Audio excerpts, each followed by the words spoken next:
true crime podcast where best friends and next door neighbors, Willow and Lillian, spill the tea on murder, mysteries, and other things that go bump in the night. So get your favorite teacup ready and let's get into it.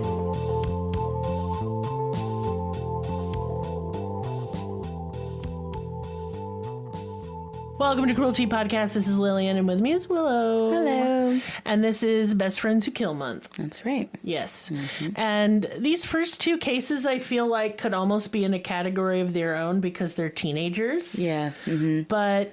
which we will do. We will eventually do later. Teenagers and child killers. Mm-hmm. We do have that on the schedule, but not right now. And this one is really precipitated by friendship. It's one of those things like, would the perpetrators have done this had they not met each other? And I'm going to guess no. I think that's the major underlining theme of this month is that these killers work together, and if they wouldn't have worked together, they may not have killed. Like they inspired the worst parts of each other. Mm-hmm. Yeah. And so this is the case of Cassie Jo Stoddart and the Scream murder. And I think this is one of the most terrifying cases we have covered. Mm. It is bone-chilling. It is literally the setup to a horror movie. Yeah. I will be linking the interrogation videos with some additional videos, and the cold-blooded nature of the perpetrators completely boggles my mind on this one. It's beyond comprehension to me.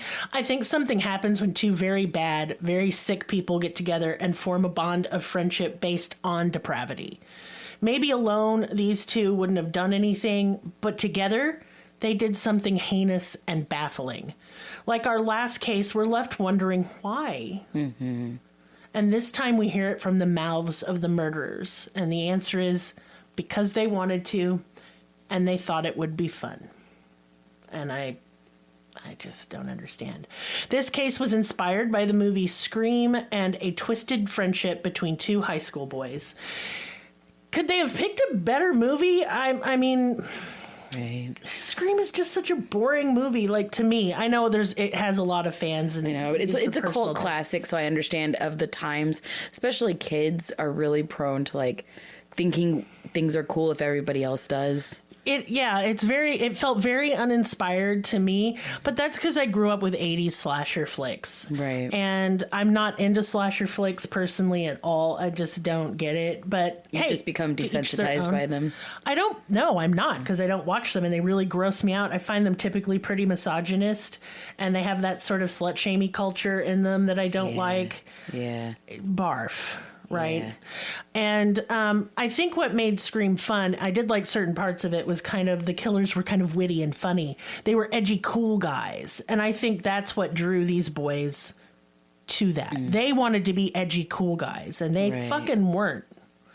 So we'll get into it. And I, as always, like to center the victim first. Right. And I'm going to talk about Cassie. Cassie Jo Stoddart was a high school student at Pocatello High School in Bannock County, Idaho. In September of 2006, she was 16 years old. Her mother recalled that junior high was when Cassie really came out of her shell. She was no longer the shy little girl she had been, but now a vibrant young woman who was well-liked. She was also a straight A student because she had aspirations of going to law school when she graduated. Aww. And was by all accounts a very responsible, hardworking, good-natured person. And, I always bring up, especially when we get a victim who's so outwardly perfect, that is the myth of the perfect victim. But really, you couldn't find a more innocent person than Cassie. She was just a good kid. Right. Just a good kid.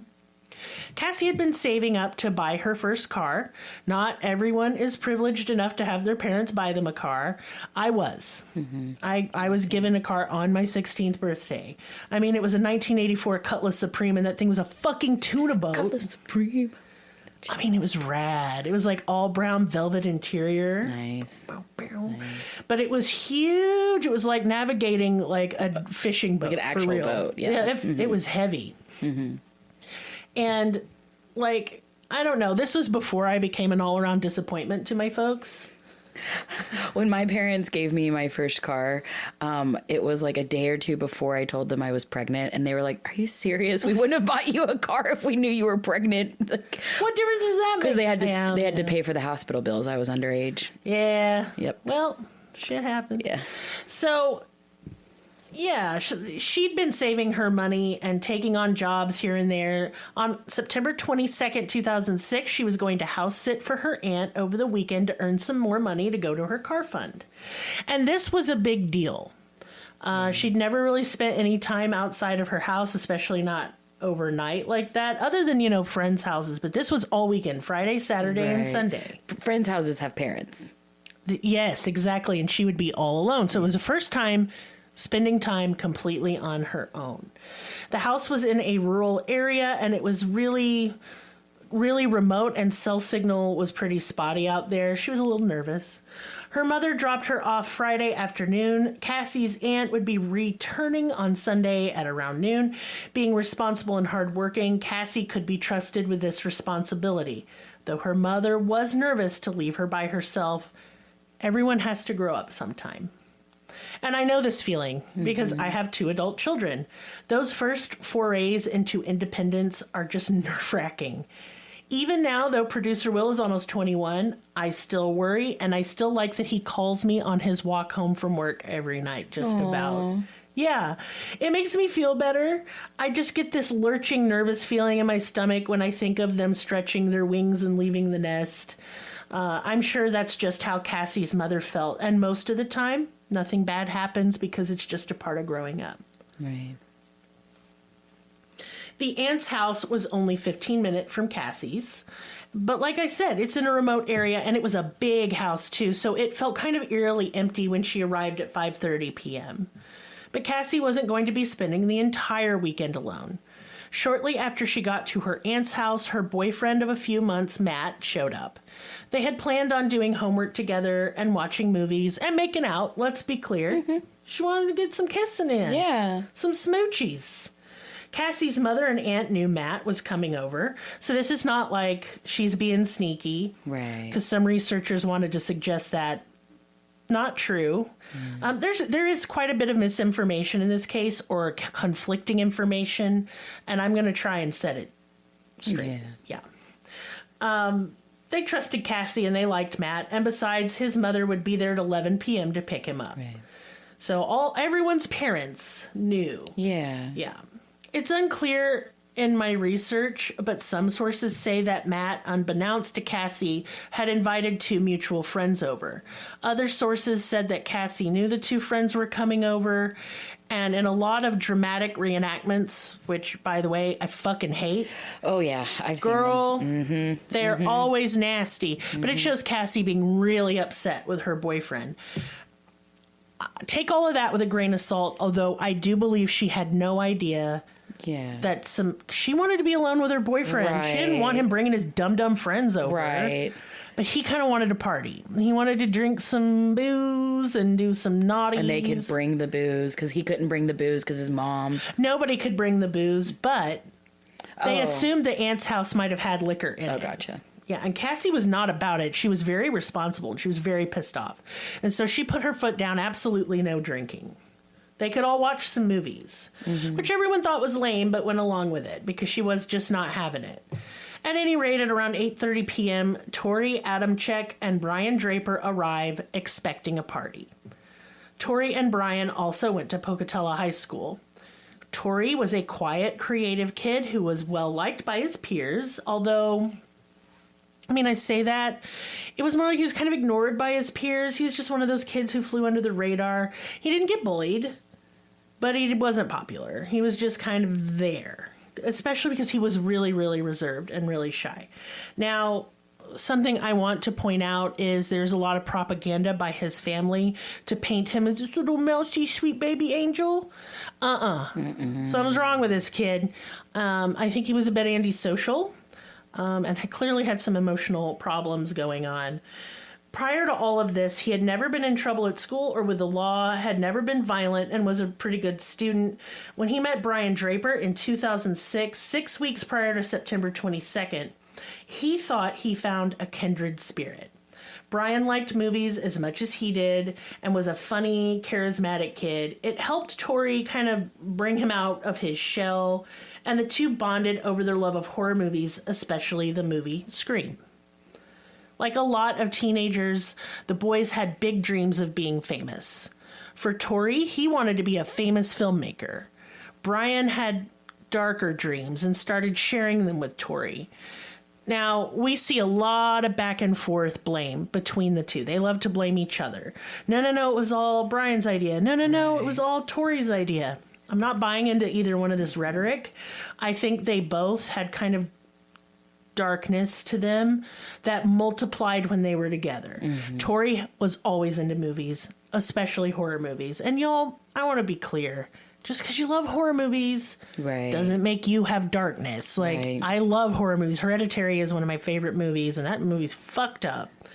I just got done reading Blood Meridian again by Cormac McCarthy. Maybe one of the most fucked up things I've ever read in my life, and it's maybe one of my favorite books of all space and time. And I wouldn't even kill a mouse. Yeah. I know, because I get them in my house in the winter, and I try and pet them. I try to pet them. Yeah, because they're cute. They're fuzzy. So, yeah, I mean, it just really frustrates me because there's no way to get to the truth on who instigated what, because they both just point the fingers at each other. Right. But I think they wanted to be famous killers, and I do think it was both of their ideas. But regardless, the two of them started making home movies. They started making a movie about two teenage killers. And how it opens up, because you can see almost all of this footage online. And y'all, the cringe. It's bad. I cringe so hard, my ancestors cringe. Yeah. It's very edgy. It's very, my darkness has darkness in my soul. There is only darkness, and killing should be legal. They talk about how it makes them horny. Like, Ew. Oh, it's vile. But unfortunately, I knew kids like this in school.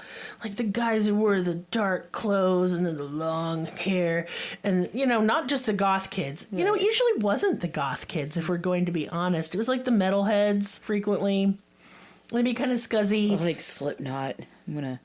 This was before Slipknot. Oh, yeah, I forgot. I'm a long time ago. I'm in the dinosaur times. They would just sit around and be like, hate everyone in this school. You're all a bunch of sheep. We're loners. We're lone wolves. Lone wolves. Yeah. They're always reading the Satanic Bible. Because they're just so edgy. Like, don't cut yourself on all them edges, buddy. But yeah, they're very much this way. So the Wednesday prior to Friday the 22nd, when the boys started their filmmaking journey, Brian had made a kill list, which was a list of fellow friends and other students they intended to be their victims. They film other students too, and while they're filming, comment on it, like zoom in on people and whisper about, oh, it could be this girl, but she's too much of a whore. Like, it's really disgusting, and it's very disturbing. And y'all, when you are searching these out, because I'm only going to link a few, I'm just going to say don't. I don't know if the footage of the actual murder exists on the internet, but y'all, don't look for that. Yeah. Don't do that to yourself, icky. They get to Cassie, and she is their first choice, even though she is their friend, which I find appalling. Brian Draper had a troubled history. He was on the soccer team and loved computers, but in middle school, he was bullied and teased relentlessly for a stutter. And this caused him to become quite depressed. In the 7th grade, he started having violent thoughts and fantasies, likely as a coping mechanism, as kind of a way to empower himself when he felt so small and powerless. And I'd like to point out that not all kids who are bullied become killers. I was bullied so bad I had to change schools in 8th grade. But there are warning signs, and I think parents should pay attention. Yeah. My parents just did not care until I threatened to kill myself. If your kid's getting teased, don't brush it off as an average childhood experience. Right. That shit is very traumatizing. I'm sure you were bullied too. Oh, yeah. Because of course. I mean, look at me. I'm bullyable. No. Yeah, a little bit. A little bit. No one did like that. We got to put it into this shit. And I'm not saying this is any justification for what they do. Right. what I'm saying is that is torture to your child. And we need to look at it in the face instead Yes. of just, brushing it off. We definitely need to confront bullying, and it's out of control, especially with social media. Since we live in such a sleepy little town, we don't hear a lot of it, even though there are bullies and teachers that bully here. But Yeah, my kid got bullied out of school. yeah, I see a lot of it in like bigger towns and stuff. My friends are currently having issues with bullies and their children, and it's terrifying because these are children, right? Like we can't we can't beat them back up, or we can't beat them up back. You know what I mean? Like, Yeah. It's not like I can just, punt one across the playground and say, "Don't hurt my kid." We can't Yeah, do but that. they're kids too, and something's going on at home if they're acting that way. Exactly. Later, when Brian would be assessed by forensic psychologists, they determined he is what they consider medium risk for reoffending. Though Brian's family would describe him as a fun-loving, practical joker, he was obsessed with school shootings, Columbine in particular. He'd even written a short story in 7th grade detailing a school shooting called Black River. Y'all, What the fuck? I wrote stories at that age too. They were like about kissing and elves. Which is exactly what you do right now. Shut up. Elves Not got a much has kiss, changed. okay? It's a lot gayer now, to be Yeah, a lot more queer stuff than there used to be. But that is just really scary. Oh, everybody was just like, oh, how creative. School I'd be shootings like, are so terrifying. they scare me more than anything else, especially when my kids were in school. Currently, right now, because my teenager is in school Yes, I was there, and it frightened me so much every day. every day. And that's not to say that Brian's parents weren't like concerned about him at all. They noticed that friends he used to hang out with were no longer coming around the house because all of his focus was on Torey. The two of them seem like obsessed with each other. And I get that. I get why parents can be Yes. freaked out by it. Yes. Teenage friendships are so intense. I was always getting in trouble for who I was hanging out with, and it was one of the biggest arguments that I had as a Same. kid. And I didn't see it. I didn't understand it. Now looking back, I can see it clear as day. There were some real hooligans. I was hanging you out were with. literally just mirroring the kids you were hanging out with. I was often the leader because that's my personality. I was never the leader because I'm scared and embarrassed all the time. I have, Currently don't playing feel with it. my hair because I don't get nervous. Like, I Nervous. don't get stage fright. I could talk to a million people on a microphone and not care. I wish I could harness I could that. show everyone my butt. Like, I have no shame. I've never felt embarrassment unless it was secondhand embarrassment. Yeah. And then it pisses me the fuck off. Like, how dare you force this uncomfortable feeling upon my person that I naturally do not feel? Yeah, if I had been a more squirrely teenager, instead of doing a bunch of witchcraft and burning incense and smoking weed, we would have been out doing bad stuff. Yeah. And I would have been at the forefront of it. So it's just something to watch. And just because Brian was the louder of the two, I don't necessarily think he was the ringleader. I really feel this is a 50-50 thing with them. Yeah, for sure. Both boys came from relatively normal homes. I say normal, but there are literally no details on this. That's just what's reported. People love to throw around that Brian was adopted and thus somehow defective in some way, and I think that is stinky rhetoric, and we're not going to even delve into it. It doesn't fucking matter. as somebody who is adopted Exactly. and really messed up, it's fine. You didn't kill nobody. It's not because of my adoption that, well, Might be. it could be. I but- think there's some trauma. Oh, for sure. But it has nothing to do with how I see the world. Yeah, I mean, and later they were going to both point fingers at each other, accusing the other of being the ringleader. But again, 50-50, they fed off each other. Torey had the obsession with horror movies, and Brian was obsessed with school shooters and serial killers. Both felt they didn't fit in or belong until they met each other. And this was the deadly combination. And together they were going to make smut. Pretty much. Well, not smut. Well, not smut. Smut's sexual, porn. but like, what's Yeah. the other one? Like, I don't know. there's a word for underground, like murder videos. Snuff, and that Snuff. is sexual. See, I get such... My Snuff brain is films so are se- mixed up. Snuff films are a sexual killing that is, yeah. No, they're just making real life horror movies. They said they were going Scream real life, which is stupid. I will be linking their movie they made on our Patreon and their interrogation footage. I don't know, like I said, if any more grisly footage exists. And again, I'm not looking for it, and neither are you. We don't do that. No. It's weird. On September 22nd, Brian and Torey arrived at Cassie's aunt's house. They'd been invited by Matt. And reports will say they thought they were going to a party. No, I don't think so. Because in the video that they made, they didn't seem to think that. They seemed to think they were going over to scare Matt and Cassie and kill them both. Cassie wasn't the only target.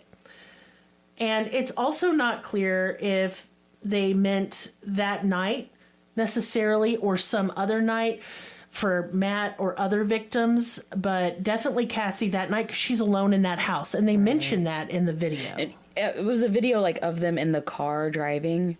Because I think I've seen that one. Okay. There's several. Mm-hmm. They're doing lots of things.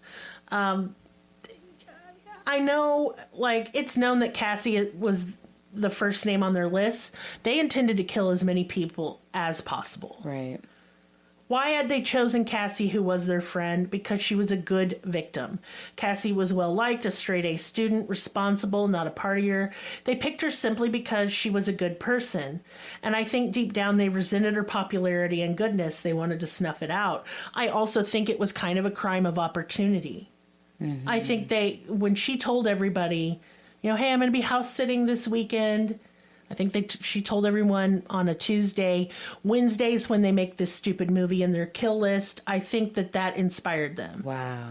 Because that's kind of how Scream starts, isn't it? It's a woman home alone. She gets in the middle of the woods. She gets a scary phone call, and then she's killed by the guy with a stupid mask.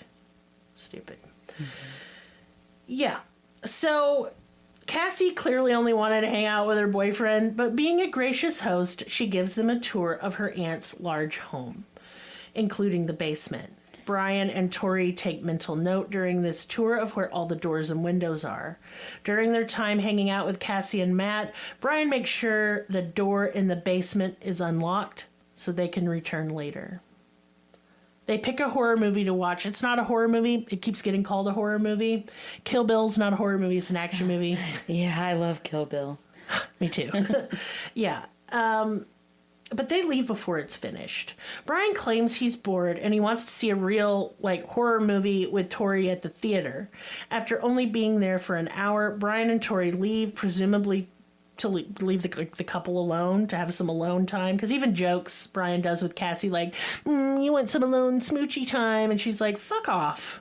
She's like, yeah, but get out of here, edgelord. I don't think she was that into those guys. I think she was nice to them because they were friends of her boyfriend. And they probably had classes together or something. They did, yeah. And so they presumably leave to go to the movies. But they had no intentions of leaving or going to the movies. About an hour after Torey and Brian leave, strange things begin happening in the house. The power goes out. Now Matt notices that the street lights outside and the outside lights are still on, so he assumes that a breaker in the house has gotten flipped or something. Him and Cassie fumble around for a flashlight, and he's going to go into the basement to flip the breaker. It really is a horror movie. And the thing is if he had gone down there, they would have killed him. They would have killed him. But he's a little too freaked out to open the door. Yeah. And the dogs that live in the house, that she's pet sitting to, they are at the basement door growling. And I find, it gives me goosebumps. Yeah. That is literally a horror movie. Yeah. And so both of them are really freaked out. And even though the lights, come back on, because they don't go into the basement, neither one of them, they're too scared. So after a little while, the lights come back on. The dogs did not move away from that door. And so both of the kids are just really, really freaking out. At around 11:15 p.m., Matt's mother arrives to pick him up. Cassie begs Matt to stay the night because she is so scared. Oh, honey. But Matt's mother does not think that's appropriate for the two of them to spend the night alone together. So instead, she invites Cassie to come back to their house where there's adult supervision. And people want to throw this mom under the bus. I hate that so much. I would say the same thing. Yeah. I'd be like, nah. And I would difference is I would have insisted she come back. Yeah. I would have. Take the dogs, too. But here's the thing. With you. In the moment, she probably just let these spooky-ass kids got scared watching spooky movies. Right. And I'm just not in the mood. It's late. Come on. Either come or go. But Cassie is a very responsible girl, so she refuses. Yeah. She wants to get that money. She does. She doesn't want her aunt to be upset. She just leaves the house empty and the dog's all alone just because she got a little spooked. And there's no reason for her to abandon her job her aunt trusted her to do. So Matt leaves with his mom. He promises to call her a bunch, and he goes home. When home, he calls Torey on his cell phone to ask if, he wanted to hang out. Because the night wasn't over for Matt. He wanted to go out and have some fun. It's Friday night. Right. He wanted to see if their movie was over, if they wanted to hang out at each other's houses. Torey is strangely whispering when he answers the call. Matt excused this by thinking it was because they were still at the movie theater. They weren't. Because they were downstairs. Because they were in the fucking basement. Matt couldn't shake the feeling that something was actually wrong. He just had a bad vibe from the entire evening. Past midnight and on into the early hours of the morning, Matt called Cassie over and over and over and over. Oh, honey. And he never got an answer. Oh, that breaks my heart. Oh, it's terrible. Oh, my God. He really loved her. Yeah. I mean, it's like their little first puppy love. And he had such a connection to her, he knew something wasn't right. Yeah. The next day, Matt is still trying to reach Cassie. He couldn't get a ride from his parents to check on her because they were at work, and he's really, really getting worried. Matt asked Torey for a ride, but Torey claimed to be out of gas. Finally, Matt called Cassie's mom, Anna, to ask if she'd heard from her, and Anna hadn't, and was actually kind of pissed off at Cassie, who was supposed to call and check in. They had actually kind of gotten in a little bit of a fight that night, the previous night, because she kept calling and checking on her. And she was like, "Oh my God, Mom, I'm fine. Leave me alone." Oh, no. And she's like, "Well, promise to call me tomorrow." And then she doesn't. Oh, no. I know. Isn't that terrible? Anna just assumed she was sleeping in or even ignoring her phone calls because she was mad at her. So she just let it go. No one seemed that concerned. That evening, after returning home from work, Matt's mother said she'd drive him over there to check on her since he was so worried. But at this point, Matt had convinced himself that she was either kind of mad at him. What? It's why she wasn't answering the call. I know. You don't think my friend's been murdered. Yeah. You first jump to, I guess they're ignoring me or they're busy. Yeah. And to kind of distract himself because he was worried that maybe she wanted to break up or something. Yeah. He went to Torey's house instead to sleep over. He had no idea. And I find that just revolting and scary. I get chills through this whole thing. It just gives me the chills. Ugh.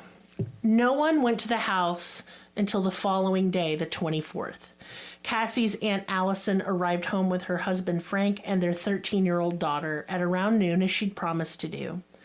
It was the 13-year-old daughter that found Cassie, dead, stabbed 30 times. The brutality of the attack had severed a finger as Cassie had held up her hands to try and defend and protect herself. Police immediately brought Matt in for questioning.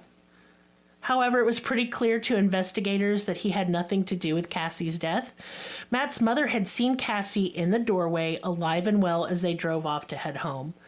Matt's activities after leaving Cassie's were well accounted for. He had stayed up late with his dad watching a movie, long after Cassie was likely already dead. Matt willingly submitted to a polygraph test, which he passed. Matt had told the police the entire events of the evening, especially the lights going out and the dogs acting strangely.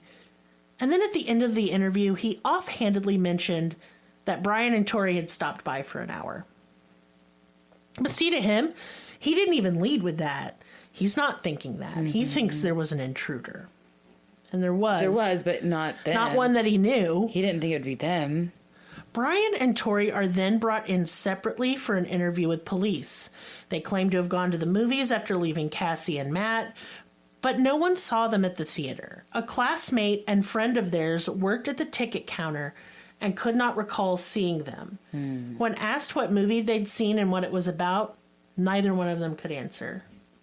And they talk so big on their little home movie about how they would never get caught because they're not stupid.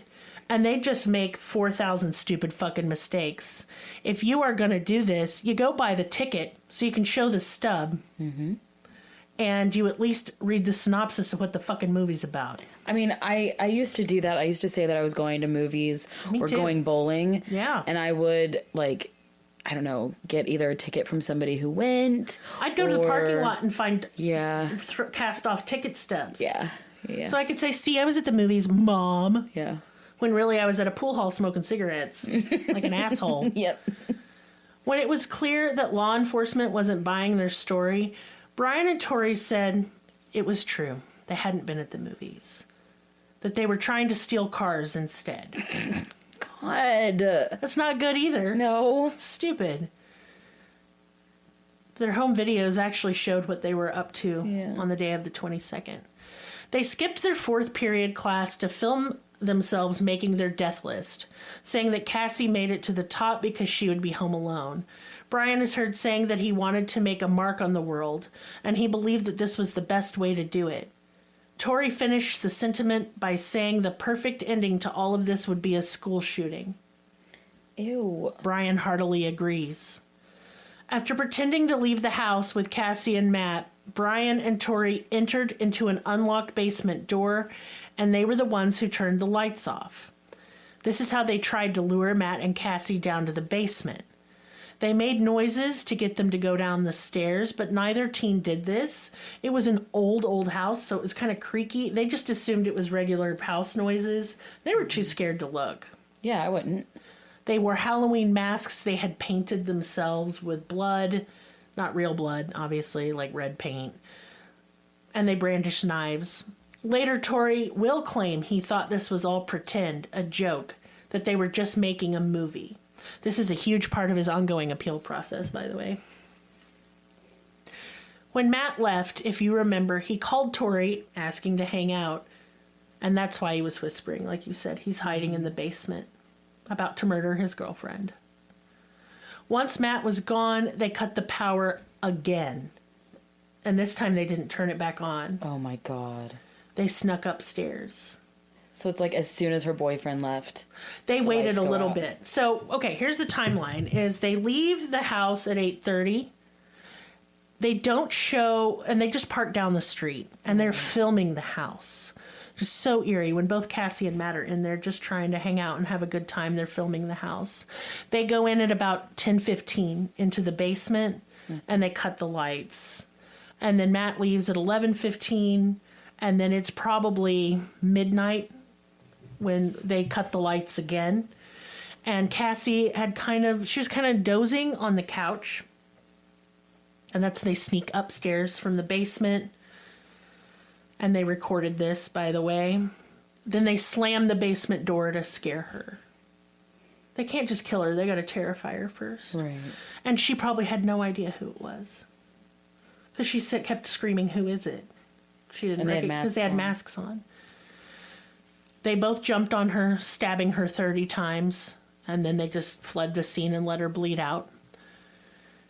They recorded all of this, including a confession in the car as they left the scene, in which they parked down the street. And you can hear Brian say, "I just killed Cassie.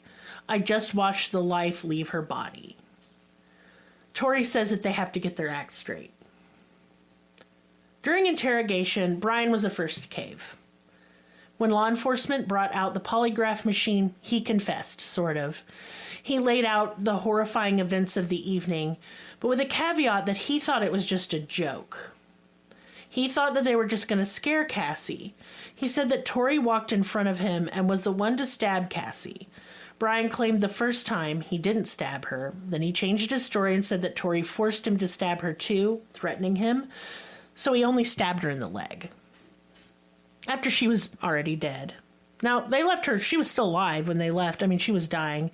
They said something like 14 of the stab wounds were fatal. They were all in her chest. Dear God. Yeah.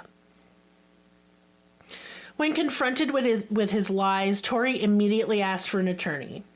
He would, of course, place the blame on Brian, calling him the ringleader, he had time. He had the same nonsense excuse that he thought it was all like a practical joke gone wrong and that they were just making a movie and that it was Brian who was the one that really wanted to murder Cassie and that, in fact, Torey was downstairs in the basement the entire time the stabbing occurred. Forensic evidence does not hold that up, by the way. Right. I think they cold-bloodedly plotted the entire thing. I think they thought this would make them powerful, that it would make history like the Columbine shooters. I think had they not gotten caught immediately, they would have executed a deadly school shooting next. Mm-hmm. That was a plan. Their friendship unlocked deadly and vile things in both of them. They were troubled loners who didn't fit in, who lashed out at a world they didn't think understood them. This is common feelings for teens, not fitting in, feeling like an outcast, longing for popularity and respect from peers. And they found that in each other, but were so bitter and angry at the rest of the world, especially kids like straight-A student Cassie, who was beautiful and popular, that this was the only course of action open to them to get the attention they so desperately wanted. And I just think it's gross. Yeah. It just, I don't know. Sorry, I had to wet me whistle. Allergies are just destroying my life. Yeah. It would be Brian who led police about 20 minutes from the murder scene in Black Rock Canyon to where he and Torey had dumped the masks and knives and bloody clothes. And most importantly, a VHS tape that chronicled their plan and the horrible murder itself. They had attempted to burn the evidence, but hadn't done a very good job, and most of said evidence was easily recovered. Wow. Just like, and when I'll have pictures of like the evidence, but God, why even bother burning it? It's like you don't want to tell them to do a better job. Like, I'm glad that they did a shitty job trying to cover this up, but it was like the arrogance in the tapes. Stupid, it's the arrogance of how we won't get caught. We're so much smarter. They thought they're like the nerdy smart kids that the mean popular kids hate. They were dumb as hell. Yeah. DNA evidence and fingerprints would link both boys to the murder itself.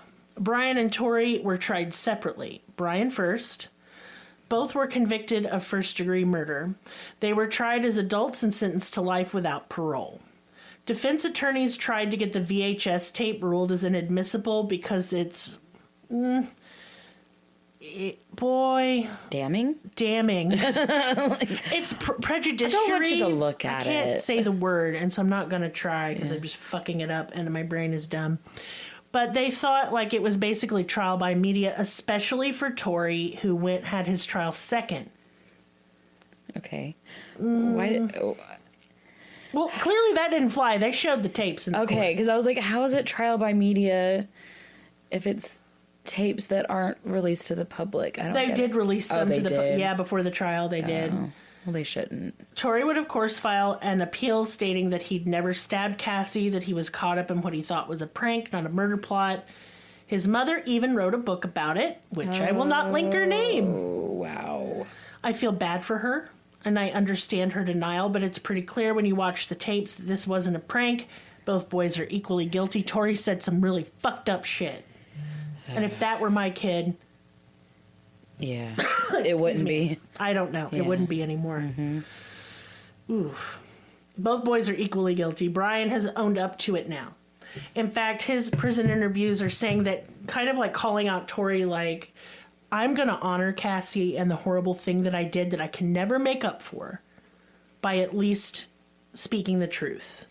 That I was just as culpable, that I killed her too, that it was just as much my idea. He's like, I at least owe her that much, and I owe her serving my time. Yeah, I was about to say that. And I will say, while I still think he's a heinous human being, right? There's some honor in that, and I appreciate that. And I think most people who commit these atrocities, instead of trying to weasel your way out of it when the evidence is so clear, own it. Right. At least own it. So in 2016, life sentences for minors without parole was deemed unconstitutional. And I do agree with this ruling, absolutely.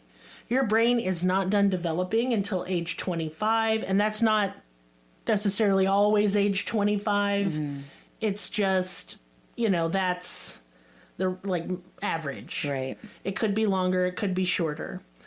I'm not saying this reduces their guilt, simply that they were incapable of making rational decisions and thus were operating under diminished capacity. I do think they should be given the opportunity to be treated by mental health professionals. Mm-hmm. And I think that they should then be reevaluated if they're a danger to society or not. But I think they are. Yeah, I was about to say, with their obsession with killing, I think they are an absolute danger to society because it is like their full personality. Yeah, they kind of made it their personality. Yeah. I actually think Torey is even more insidious. Mm-hmm. I don't know. They're both pretty bad now that I think. I don't know. Right. It just reminds me of the last case where the two girls were 16 and they just, in all of their pictures after killing their friend, they're just smiling. They have no regrets. Brian is definitely regretful. Rachel definitely cried, but is she crying because she's in jail? Are you regretful of the thing that you did that got you in jail, or are you regretful of actually murdering? And that's usually like a fine line there. I agree. For it's hard to say. Yeah. Mm-hmm. Both Brian and Torey have had resentencing because of this new law in which their previous sentence of life without parole was upheld. And given the heinous nature of their crime and intent to kill more people, had they gotten away with Cassie's murder, I agree. Yeah. I'm just glad. I think death penalty for minors should be removed. Yeah. Utterly. Find it just, I'm against the death penalty in general. Right. But for minors, I find that a horror almost beyond comprehension. Well, and because a lot of the cases where you see minors being put to death are people of color, mm-hmm. and usually wrongfully. Until we are not racist, we can't have the death penalty. Mm-hmm. And people say, DNA evidence is frequently fucked up, y'all. Do some research. It gets contaminated. I'm going to get off the soapbox. Yeah, but I'm right there with you on that one. To get on the other soapbox, which is business time. Hey, I worked on that one. Yeah, you did. It was not good. Yes. So we have a Patreon. It is really awesome. We have just released some more tiers because of a request to do so, mm-hmm. which surprised me, but hey, I'll take it. We have lots of cool things. I am just now sending out last month's pen pal letters, and it's a cute little present in there. I can't say what's in it because I don't like to spoil the surprise. It's a fucking surprise. Yeah. But I put 2 presents in this one. Prezzies, and it's so stinking cute. And so, yeah, that's our pen pal tier. I send you a letter, and I send you a little present or two. Mm-hmm. It's just a nice little treat to get in the mail. Mm-hmm. I love getting things in the mail. Me too. Yeah. It's not a bill. It's really exciting. Or a threatening letter. I get those sometimes. I have some issues with people from my past that won't go away. And then they send me scary letters, and then I just throw them in the trash. Anyway, I also make soap. Y'all, I have barely any soap left. I have like literally like a handful of bars. So they're pretty though. They are so pretty, and our spring collection is very floral, like light florals, very fresh, kind of crisp, nice smells, and we're about to move into summer.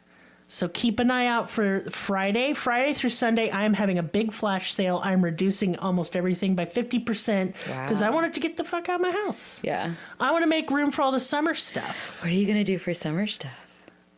Listen. Peaches. See, I love berries. I love those flavors. We're doing like a bamboo and coconut. Ooh. We're going to be doing cucumber and melon. Classic. Yes. 90s fragrance. Yes. Like I said, peach. I really love peaches. Like blood orange and some other kind of warm citruses. And then like some kind of woodsy bullshit. I have a whole list. Oh yeah. I'll be like revealing sneak peeks to the summer collection soon. But it's going to be beachy. Beachy. Mojito. Like it's another one, like a mint and lime Very sexy. Yes, and and cool. the mint cools you off. It does. If you wash with like mint, anything with mint essential oils. It does have the actual essential oil in this particular So soap. you rub that on your armpits and it'll help freshen you up when you're hot and sweaty. Or deodorant. Also helpful. Both, yeah. Both, yeah. It does feel very cooling. Yeah, though, and it's very nice. Whenever you get in the summer when you get in the shower from being hot. Yes, you know. it's so good, isn't it?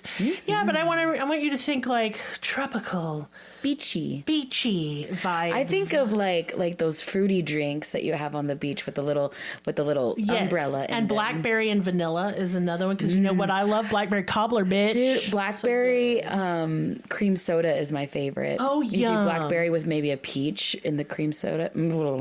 Yeah, that's our soap. Is I want you to think of like hot girl summer. Hot girl summer. Put it on your titties. Lather it up. I mean, that's what I do. I don't know what you're doing, but I'm lathering up my titties. Anyway, moving on. Me and Maris write books. Do you want to read a love story about the devil that will make you cry and laugh? It's a free book Maris has written called I Devil. It is on Wattpad. You can search it that way or go directly to it in the link tree. It is free, and I want you to read it because Maris is sad. He doesn't think people read his books. And I want you to send him a fan letter. If you do me that favor, I don't know, I'll read your cards for free. I am also... Yeah, she's really good at reading cards. It's true. I Yeah, can't even be humble. Her tarot readings are always spot on, and just read your book to you. I will read you to filth, but gently. You don't have to be that gentle. I'm not, but I'm uplifting at the same time. I remind you of your strength. You're like, hey, you're really fucking up here, and you know what? You need to stop that because you're a goddamn amazing bitch. And Girl get it boss together. this shit and Yes. stop being a whiny baby. That's me. Yes, Yep. you're very bad about that. Yep. So, yes, if you would like a tarot reading from me, I will have a link to my new tarot Facebook page. good for you. I do 3 card pulls, and I also do full spreads, including your star chart, a good outline, and it's like therapy It is. for me. It really is. I'm not a licensed therapist, and this does not take the place of medical advice. No. But it feels good. But it feels good to talk about it and to have that reassurance and yeah. And I don't know, I have had this deck that I'm using now for a decade, and it is powerful as shit. And I won't even pull a card for myself sometimes because I'm like, I know what you're going to say. I don't want to hear it. Not in the mood. Yeah. But hey, I will do, the only ones I don't like doing are health readings. I don't like doing those. Yeah. Makes me uncomfy, but I will do it on Your Love Life, and they're always going to say dump him. Just so you know. If you're not always. questioning it, It's just good for reassurance. It's a Yeah. nice goalpost. Where am I going to go? And so if you want to do some woo-woo bullshit with me, check out my Facebook page on my tarot readings. It'll be in a link tree as well. But other than that, that is all the business that I have for this day. yeah. It's beautiful here, y'all. It is a gorgeous spring day. And it's been just really ridiculously pretty. Oh, it's so stupid. I past get few cute days. aggression for the outside. I know. The big fluffy clouds and the cute cows and horses and I want to punch a tree. oh my god, it's so pretty. It's like a tropical rainforest around here. It's kind of how it looks, yeah. I sighted a painted bunting. What is that? It is an adorable little bird that has lime green on its wings and blue, and its little chest is kind of orange. I used to bird watch when I was little. It's my favorite thing.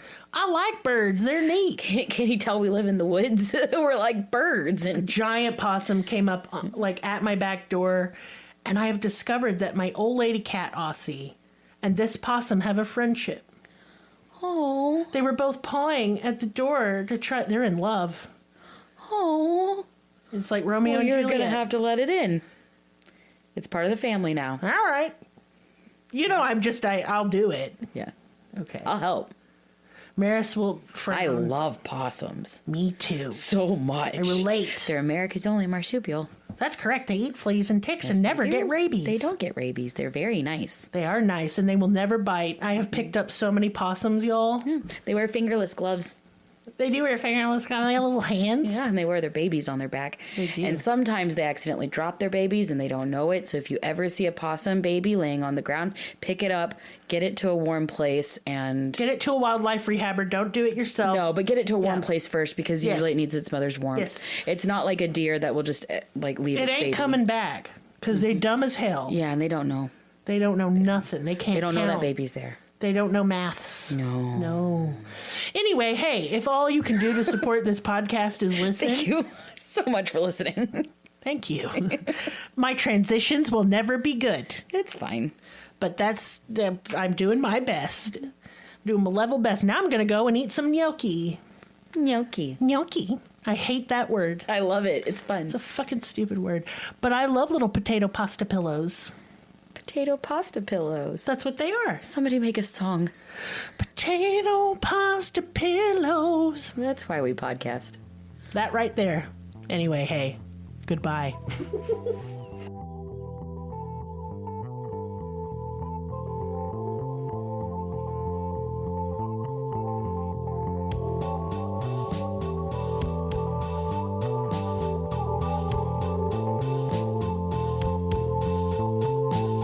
Find us on your social media platform of choice. Linktree/Cruelty has all the links. Check out our Patreon for exclusive episodes, merch, ad-free episodes, live ghost hunts, and much more. Please be sure to subscribe. New episodes are uploaded weekly. Thank you so much. See you next time. Music and production by Lee.